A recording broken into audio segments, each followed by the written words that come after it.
Welcome back, everybody, to the Board YouTube channel for today's Pick and Roll live stream. We are here for the conference finals, Tuesday, May 20th. Game 1 begins in the Western Conference today, and we'll have the Eastern Conference tomorrow. But we'll be covering both those games on the show today. Make sure you guys, if you enjoy what you see from today's show, you do drop a like, especially if you've been tailing the picks throughout the playoffs and throughout the season. It's been another very successful season. That success has carried into the playoffs as well. Also, make sure you're subscribed to the channel to keep up to date with the playoff content that we have coming your way for the rest of the playoffs. But yes, it has been a great playoff so far, and what has definitely added on to that was the success from the previous show. Just a one pick on the previous show, but it was a big one. We get a big SGP, a very big SGP to come through for us here.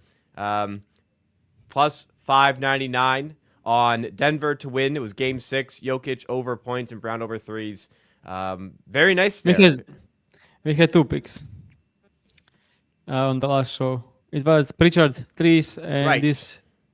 Yeah. And Pritchard threes. Yeah. In the excitement of the big SGP, I forgot about the Peyton Pritchard bet. Well, yes, we also had the Peyton Pritchard bet, which was a winner at 1 unit.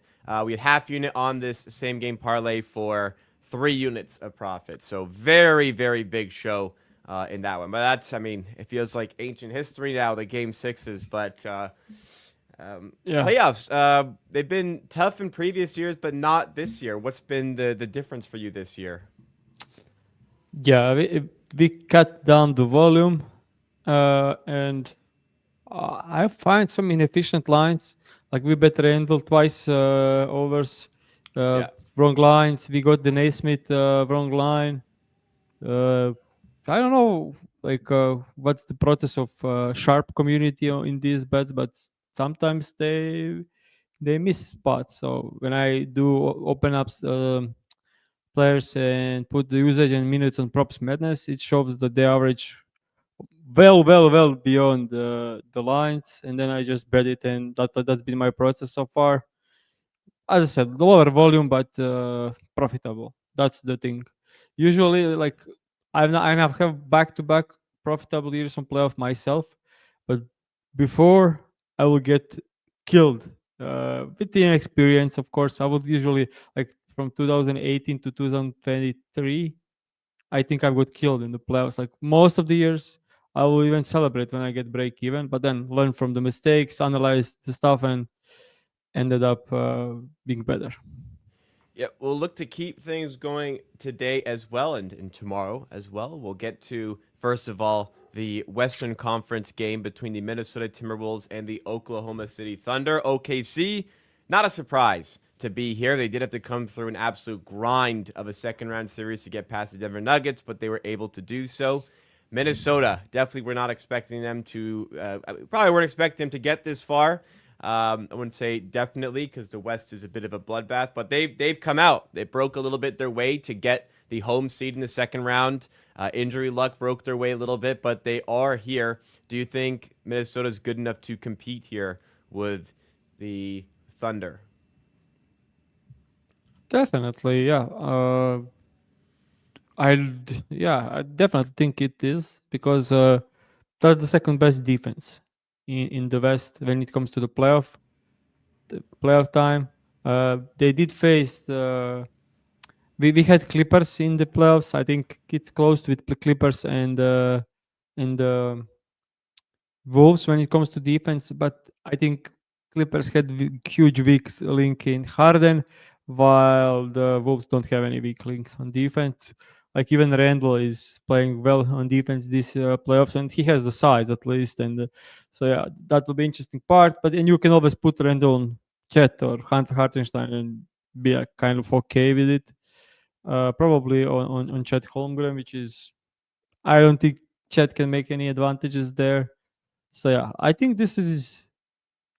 I would lean towards Wolves covering. I don't know what's the best price for them covering 2.5 spread in the series. I think it's minus 70, 170 on FanDuel, but FanDuel usually has the worst prices here. So if you can check on the spot, I will. It will Yeah, be nice. I'm checking right now. So you want Timberwolves to cover plus 2.5 games? Yeah, it's not going to be official, but I'm just interested. Like if I can't find it myself, since I'm Okay. from Croatia, so that doesn't work for me that Yeah. way. But I don't know. Let's see. So minus 170 on FanDuel. I Yeah, see a minus 160 as well. This site, I mean, if you get anything better than minus 160, I would say that's a good bet. this is one site I'm not even gonna try to look because it's just gonna be hidden. Yeah, I'm gonna have to go through a maze to find it. Um, and then just searching for books here. I see minus 160 best, but like let us know in the chat as well. Anything Yeah, there? if you can find anything better than minus 160 for them covering 2.5, I think that's a good bet. They I need two think, games to get yeah, to cover that. yeah, yeah, All right. Yeah. definitely. I mean, Denver gave them problems. If Denver had one more usable player, they probably would have won the series because in the games they actually got production from somebody beyond the starting five and one bench player. Like let's say like game 6, Julian Strother like ignites at the start of the fourth quarter. Like if they get one extra person helping them in any game and they win, and then even in game 7, Aaron Gordon is playing like at 50%, maybe even less. So Minnesota have a lot more to use against the Thunder. Maybe not as much top end talent overall, but like there's still a lot of talent here to give the Thunder a lot of problems. So I and would especially I say mean the size as well on the inside. I would say they are maybe even deeper than the Thunder. It's close. They have 8 very good players. Like their bench is Dante DiVincenzo, Naz Reid, Nikhil Alexander Walker. These guys start on Denver like all of them. Maybe yeah. So yeah, Like the looking at Thunder the are look, deeper like from a full roster standpoint, but from a top 8 player standpoint, even like top 7 standpoint, you could say you could close definitely enough. say the bench. Yeah, the bench is on par there with what the Thunder can Yeah, bring. So yeah. So I it would should say be like exciting. if you look at the Denver, like at what state was Michael Porter Jr.? Like he was Yeah, one that as less player well. on the court. Like he was He was useless. just standing there shooting pretty much. Like Yeah, he and averaged then 9 points a game, I last think. game you had Gordon playing on one leg. You had horrible Westbrook entire series. Brown was great last 2 games. Before that, he wasn't doing much as well. Yeah, not much help there. And I don't know. Like last game 7 was I was like torn there with the stuff. Like Denver had issues getting the ball to the Jokic, and every possession they will spend 20 seconds to get the ball to his post up, and then if they if they can't do it, you will look like okay, 5 seconds on the shot clock, and then it's either a turnover or fourth shot or transition layup from the Thunder. It was like the same thing entire game. They didn't even try to do something else. So I don't know. Like it was a brain fart in my opinion. But yeah, I think they had great chance to win, Yeah. even though yeah, I mean, I don't trust it. from a neutral standpoint, this is like both series. It's like a fantastic matchup on both sides. Yeah. It should be a lot of fun. I would say I think with Thunder, which I realized in this series is that I don't trust anyone to make a three when it matters. Anyone. Like Right. Yeah. even Yeah. Shea, like when the game were close, he failed. In these games when they were up 20, then he starts making step back threes. In every game that was close, he didn't make he played horrible. And J In Dub the, has in the been in the last 5 minutes, yeah, J Dub has been terrible. yeah. He was terrible in And the people are saying series. like, oh, finally, great game from Dieda. Prove haters wrong. I don't know. Well, He it's made easy like when you have five. a wide open layup every time the Nuggets turn the Yeah, ball yeah, over. yeah, yeah. So yeah. Uh, Maybe like a confidence boosting game to have that, but yeah, in terms of like Shea, actual shot creation, J Dub hasn't been there. biggest impact on winning in the third series is definitely on Caruso. I don't think it's Yeah, Shea, it's J-Dub. Like Caruso did turn this over in so many ways. And yeah, the thing is, I trust the guy I trust the most in this series is Anthony Edwards yeah. when it comes to making shots. So yeah, I do think they are undervalued in this series. Yeah, they'll face the best defense so far. I think this is the best defense they ever played. Like last season, they didn't play better defense, and this season they didn't play better defense. So they are facing the best defense. So that will be interesting to see. And I know that it was a blowout in Game 7, but the Thunder played 2 days ago. Like this is a pretty quick turnaround. I know they haven't had to travel or anything, but this is a pretty quick turnaround. So I'm very interested to see how this game one goes. But on this game one, betting wise, is there anything you're looking at to get started for the series? Yeah, I'll want to watch game one and then see where are the spots to attack. I have no idea. Like matchup wise, I definitely expect Jaden McDaniels on Shea outside. I do expect easy matchup cross with Gobert on Hartenstein. Then on the other side, Dort against Edwards. So obviously, I do expect Mike Conley to lose minutes in this series.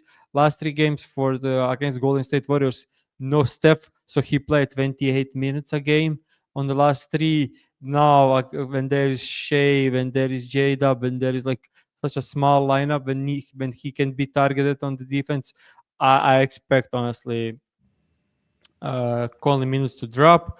They need more Nickeil Alexander Walker in this series. They need more Naz Reid in this series. So I would expect just that's the only read I have. Like lower minutes for Matt Conley, maybe rebounds going down for Jaden McDaniels because he's so far off now, defending Shea outside. That's it. All right. So we can progress to the next game then. We'll go to the Eastern Conference for tomorrow. The Knicks against the Pacers. We talked a little bit about the Pacers already on the channel because that series was up a little bit earlier. Haven't quite dialed in on the Knicks, but this series in particular, what is it about the Knicks that has made them successful? Because I know they did have a bit of injury luck on their side in the end, but that was in a game 4 that they were probably still going to win even if Tatum didn't get injured. They would have still been up 3-1 in that series, and they were still very impressive in the game 6 against the Celtics. So after a full regular season where they couldn't beat any good teams, in particular, Boston absolutely destroyed them on all 4 occasions. How were the Knicks able to turn things around and put it right in the playoffs? They adjusted a lot, which is surprising for tips teams. Uh, they did the right things. They kind of cooked Boston into hunting insulations and mismatches, and then helped off drives and let them shoot threes. Uh, you get good variance there. You have a great chance of winning.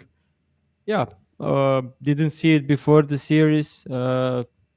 Impressed what I've seen from them in this series, but now it's a completely different beast on the other side. Not saying like Pacers are a better team because than the Celtics. They aren't, but they never hunt mismatches. They just move the ball, attack you early.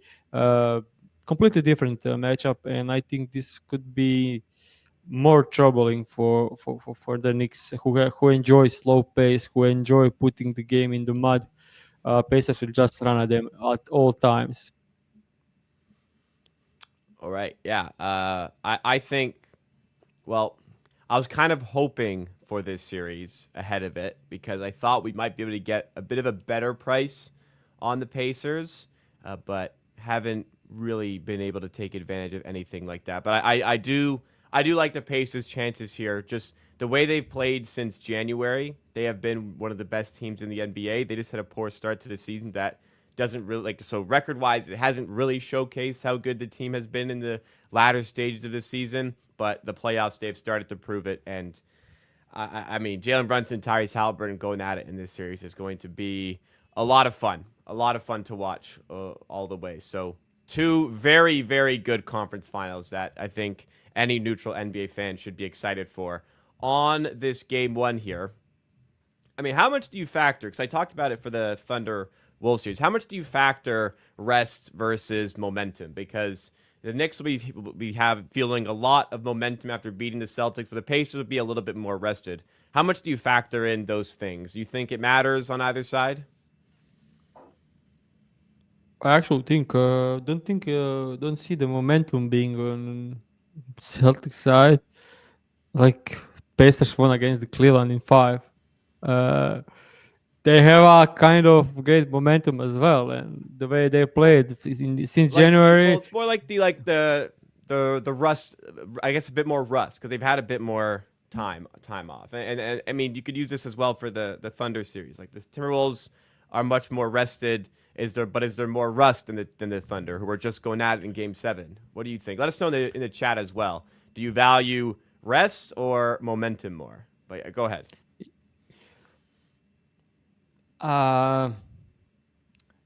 Rust is, I think, when you're playing at home and you must win. I would say Pacers going away first game, even if they lose, doesn't change much for the series. But if you are at home and then having a huge rest, you must win at home. So kind of rust and pressure will be horrible. Rust and going away, I don't think so. So yeah, I don't think it's much of an impact there as well. All right. Can I predict? Go ahead. Can I predict this series? I have no idea, honestly. Like I never expected these two teams to be there. So yeah, I have no idea like who wins this series and where are even advantages. Yeah. Well, I mean, it's two teams that beat teams they shouldn't have beaten to get here. They were big underdogs in the conference semis, so I'm not sure. If I had to choose a winner, I do want to pick the Pacers.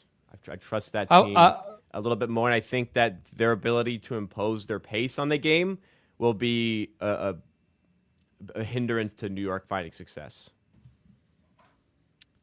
I think when you look at the quality of the players, it's definitely on the Knicks side, individual. If you look at how they're playing as a team, I think that's on the Pacers side. So I honestly said like no idea. I do know that neither of these teams have any chance against the Thunder. Like who wins the Western Conference Finals is the winner of the easy. I think so too. Yeah. But Pacers I are didn't think interesting. either of these teams I would would be here, so yeah, I would be interested to see Pacers against the Thunder, just because of the pace. But that's the only thing. So yeah, I agree. I just think that's a weapon that they can impose on another team that I'm not sure the Knicks would have. But again, I didn't think either of these teams would be here, so I give both of them credit. For me, I would personally go with rest. There's people in the chat thinking like D-Dot says, I valued rest more than I saw how the last series games went.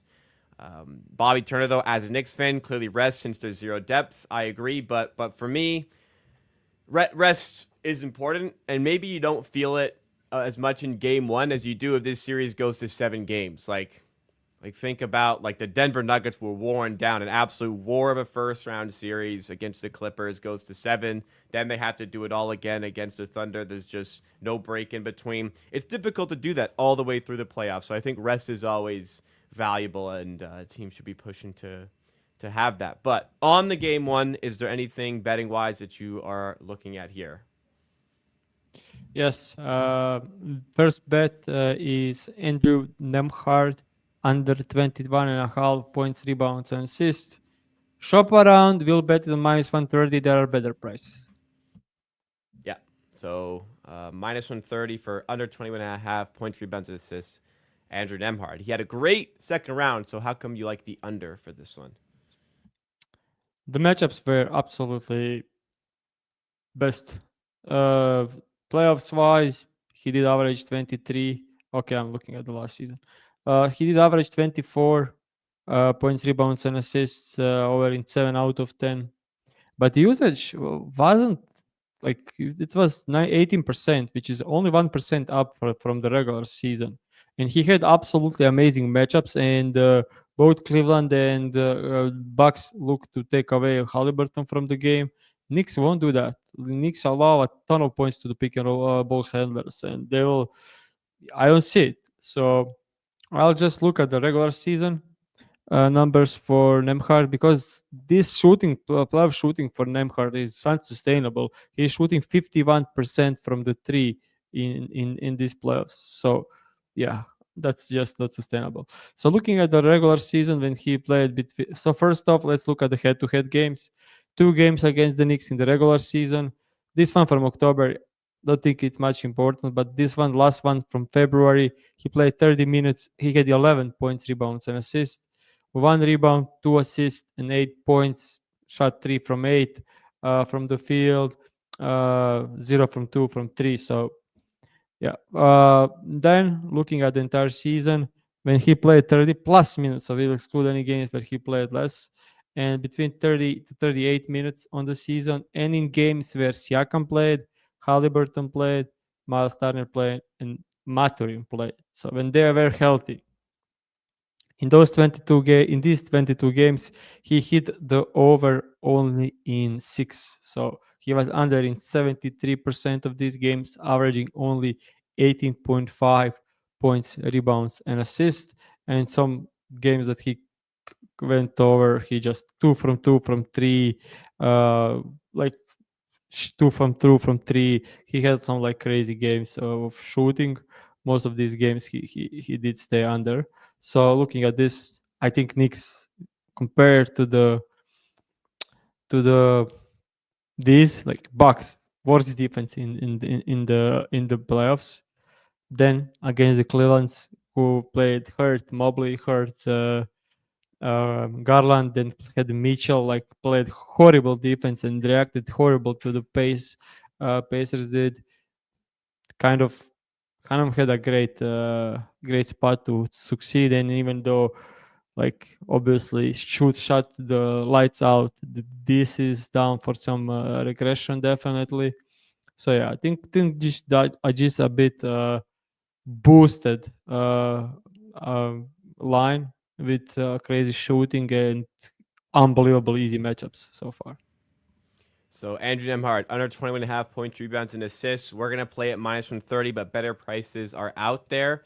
He's been great in the playoffs so far, but perhaps the line has gotten a little bit too high, especially considering the matchup change for this one. The minus 130 is available on FanDuel, though, our presenting sponsor here on the Board YouTube channel. The conference finals are beginning. If you think you know how it's all going to go down, then make those predictions pay off each game on FanDuel. Just build your perfect parlay, activate the promo boost available that day, and lock in your bet. If it hits, that's a bigger payout for you at no extra cost. For Tuesday, it's the same game parlay, profit boost token, but there's one of these generosity offers every day of the week, like I said, on FanDuel. So don't just be a spectator. Head to FanDuel.com/board to download America's #1 sportsbook and make every moment more with FanDuel, official sports betting partner of the NBA. But must be 21 plus and present in select states. For candidates in affiliation with Kansas Star Casino or 18 plus and present in DC. Gambling problem? Call 1-800-GAMBLER. Visit FanDuel.com/RG. Call 1-888-789-7777 or visit ccpg.org/chat in Connecticut or visit mdgamblinghelpline.org in Maryland. Hope is here. Visit gamblinghelplinema.org or call 800-327-5050 for 24/7 support in Massachusetts or call 1-877-8-HOPE-NY or text HOPE-NY in New York. All right, back to the show. Let's go to some of the questions that we've gotten from the stream today. We have one more bet. You want to go back to game one? Or the first game, sorry? No, we have a second bet on this game as big same game parlay. All right. Right. Let's do this. Yes. Just go to the Forgot. FanDuel screen and we'll do zero point 0.5 units on this one. Let's build points. Let's go points first. Towns 20 plus points is a starting point. This is mostly a building up around Towns. Then let's go Towns 10 plus rebounds. This is just hoping Towns don't get in foul trouble. Then go assists. Towns 2 plus assists. Okay. And then go down on assists. Look for Brunson, alternative lines, and bet under 9.5. All right. And Plus this is a bet 303. for yeah. And with this same game parlay I just mentioned, it is Tuesday, so it's the same game parlay profit boost token. So we're going to play this for plus 303 available on FanDuel, but you can even bump that number up a little bit higher. Do you want to walk us through this one a little bit? Yeah. Just looking at the Towns last two games. So in the regular season, I would ignore this game in October. This is early when the season started. But last two games, he had 30 and 40 points. Usage was through the roof, like 27 and 31 points, average 29 points at 29% usage. He is coming to this game after being in difficult matchups so far. Like he was defended very well against the Boston. They put Tatum on him and did a lot of stuff to take away the ball from him. And before that, he had a series against the Pistons where he played well. Then they started defending him to Tobias Harris and bringing second player in the last two where he failed. So tough series back to back, and his lines are now undervalued. I think both points, assists, and rebounds as well. So combining all makes sense. Looking at the regular season numbers, if you take a look at the entire season for Towns, games where he played 30 plus minutes, let's say 30 to 42, he covered this line in 70% of the games, but he had a 27 and 31% usage when we look against Pacers. When we look at the games when he had over 20% usage, 77% of the games cleared, and look at the usage over 22%. He covered this in 86% of the games, averaging big 27.4 points. Even in games when Brunson played, OG played, and Bridges played, still same average, same numbers. Lean over on 22.5 points as well. Now go back to the head-to-head games against the Pacers. Rebounds wise, 15, 9, and 12. This one with 9. It was in a loss. Pacers didn't miss much, and he had poor conversion rate on rebounding chances. Assist wise, he had 5 in the last game, 0 in prior 2. But if you take a look the entire season, 4 Towns in the regular season on the assists, when he gets 26 to 42 minutes, he covered this in 73% of the time, and Pacers do allow more assists than average. So good matchup for the assist as well. So we covered the Towns. Looking at Brunson, so far in the playoffs on the assist wise, he was under this line in 10 out of 12 games. But looking at the games against the regular season against the Pacers, 5 on 9 potential, 10 on 13, so kind of went well over the expected. And last game, 7 on only 8 potential assists. So throughout the 3 games of the regular season, he averaged only 10 potential assists against the Pacers, which is 2.6 lower than the season average. And we can look the last season they played in the playoffs against or even the entire season. Last season when they played Pacers, when Brunson played Pacers, he averaged only 5.4 assists in the entire season and stayed under this line in all 10 games against the Pacers. Uh, so if you take a look at the potential assists, he averaged only 11.7, which is also below season average. And we take a look at the entire season. This season, when his potential assists were between 10 to 14, he was under in 80% of the games. So against against regular line in 65%, but against 9.5 in 85% of the games. So they're kind of not doubling him, so makes sense. Okay, so just to repeat, Karl Anthony Towns, 20 plus points, 10 plus rebounds, 2 plus assists. That with Jalen Brunson under 9.5 assists. We got a plus 303 at FanDuel. Like I said, there's a Profit Boost token available on a logged in account. It's able to get that to plus 395. So we're going half unit on that one. We'll track it at the plus 303. But you, as always, are able to do a little bit better than that. So those are the two official picks for today alongside the Andrew Nemhard single play. Let's see what you in the chat have for your bets today. Earlier on, we'll go back to the Thunder game. We had Turkblaz ask about Naz Reid over 16.5 points, rebounds, and assists at minus 125. I don't know about rebounds and assists, but While we're on Naz Reid, Sick Boy asked about Naz Reid over 10.5 points, the same price. I kind of think I know where this is coming from, this bet. It's head to head.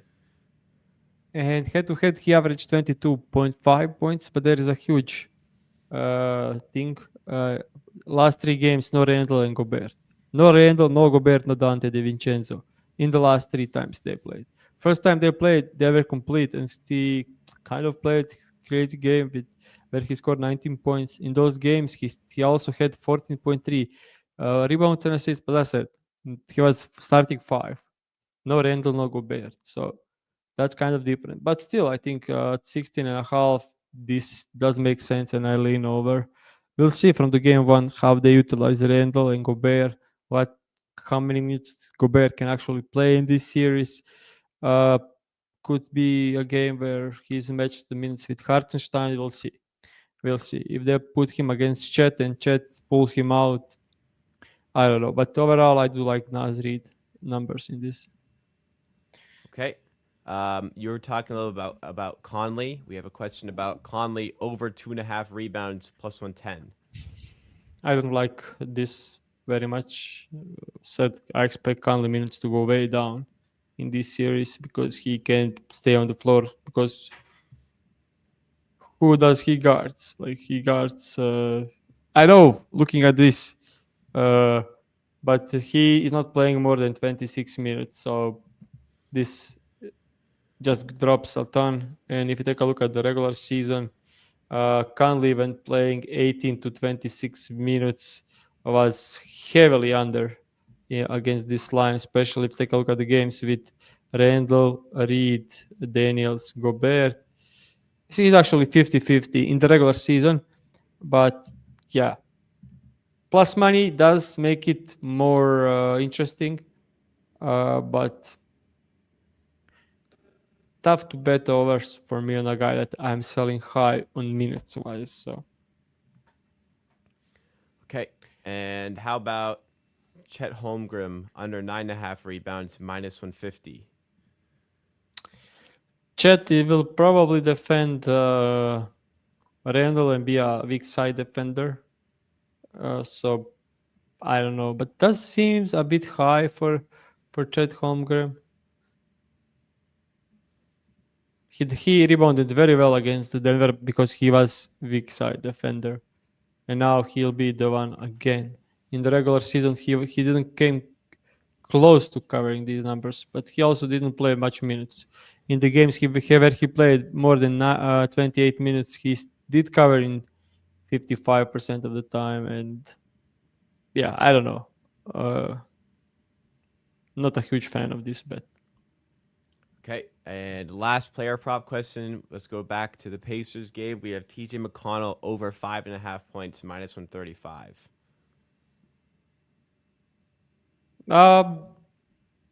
Minus 135 is But 5.5 is a line where TJ McConnell just going to thrive. Looking at the entire season when he was playing between 14 and 16 minutes. That's his rotation, 14 to 16 minutes. He covered this in 65% of the time. If we exclude like best teams against pick and roll ball handlers, think it doesn't change much. Staying under against Orlando, Boston, Clippers, Dallas makes kind of sense. Let me just check his shooting. Like, let's check when he's shooting between like 30 to 55%, 60%, let's say. Yeah, he was over in 7 out of 8. So if he's not breaking every single shot, if he's close to his averages, this should be a good spot for him. As I said, Knicks were loved most to the pick and roll ball handlers in the regular season. Don't think they change coverage against TJ McConnell. Okay, and that does it for the player prop questions. Anthony asked about the potential defensive approach to Mitchell Robinson. Do you think they will still play the hack-a-shack type game, and if Mitchell Robinson on the floor continue to foul him? There should be like we should probably look into it. If Carlisle did this at any point of the season, so I don't think so. Right. So I don't know. Could be. I don't think they will, but can't say for sure. Especially looking at how Mitch did shoot. If they are down a lot in the fourth, they will start doing it very early. Like if Mitchell Robinson is he's on the court in the fourth, and Pacers are down double digits, they will start doing it 100, 90% of the time. Right. That's right. Yeah. Yeah, on one hand, it is maybe beneficial to foul Robinson. On the other hand, it does slow the game down, and the Pacers may not want to do that. So I will be interested to see what the strategy is in that capacity as well. But I'm sure we'll find out very, very early on in the game one tomorrow. But that does it from us today on Pick and Roll. 2 official bets in play. Thank you so much for the support in the playoffs. Hopefully you've been enjoying the content. If you have and you enjoyed today, make sure you do smash that like button, and also make sure you're subscribed to the channel for more content just like this. Let's recap the bets that we have for today. First of all, it is the single play on Andrew Nembhard, under 21.5 points, rebounds, and assists. We played it -130 at FanDuel. That was a widely available number. -115 and a slightly better than -130 were also available, just not widely available enough to play for show. So we'll track -130. You yourself should be able to get better. In the second bet, we took the big SGP, always half a unit for these, or most of the time half a unit for these. Karl Anthony Towns, 20-plus points, 10-plus rebounds, and 2 assists. That alongside Jalen Brunson, under 9.5 assists, which we played for +303 at FanDuel. And they do have that profit boost token available, as they do every day. The generosity offers throughout the NBA playoffs, which you can take advantage of by going to the link in the description or just searching FanDuel.com/board. Thanks again, everybody. Let's try to get this stream to 50+ likes once again today. Let's get back to that number. And me and Pips will see you again very, very soon for more from Pick and Roll presented by FanDuel.